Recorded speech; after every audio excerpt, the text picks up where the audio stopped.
அதான் சரி மிலிட்ரி அவளுக்கு குழந்த பிறந்தா இப்படி தான் க்ளீன் பண்ணி விடுவா போல். ப்ராக்டிஸ் பண்ணிக்கமா மிலிட்ரி, இதை மாதிரி தான் நீ எப்படியும் ஒரு குட்டியாவது போடுவேன். மிலிட்ரி நீ இவ்வளோ பாசமான ஒரு பெரியம்மாவா? எனக்கு தெரியாமல் போயிடுச்சு இது. கிக்கி பாத்தியா, உனக்கு உங்கள் அம்மாவும் இருக்காங்க க்ளீன் பண்ணி விட, உங்கள் சித்தியும் உன்னை க்ளீன் பண்ணி விட்றாங்க, உங்கள் அப்பாவும் உன்னை க்ளீன் பண்ணி விட்றான், உங்கள் பெரியம்மாவும் க்ளீன் பண்ணி விட்றா. எவ்வளோ சொந்தக்காரங்கல்ல உனக்கு. ரொம்ப கொடுத்து வச்ச பொண்ணுமா நீ கிக்கிம்மா. இந்த அடுத்து கிராணியை கொண்டு வந்து நான் விடுறேன் சரியா? நீ வருத்தப்படாத. உன்னை எப்படி நான் இவ்வளோ க்ளீன் பண்ண வச்சனோ அதே மாதிரி கிராணியையும் விட்டு மிலிட்ரியை வச்சு க்ளீன் பண்ணிடுவோம். என்ன மிலிட்ரி, என்னாச்சு? திடீர்னு ஆக்ரோஷமாக மாறிட்டாங்க ரெண்டு பேரும்.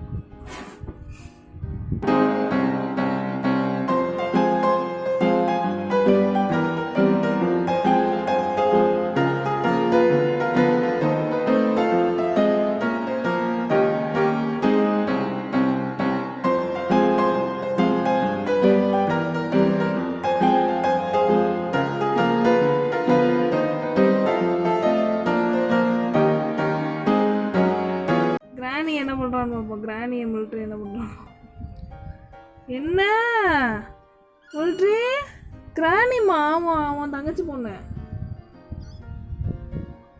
இந்தா பிடிச்சிக்கோ, க்ளீன் பண்ணி விட்ரு. என்ன அடிக்கிறா?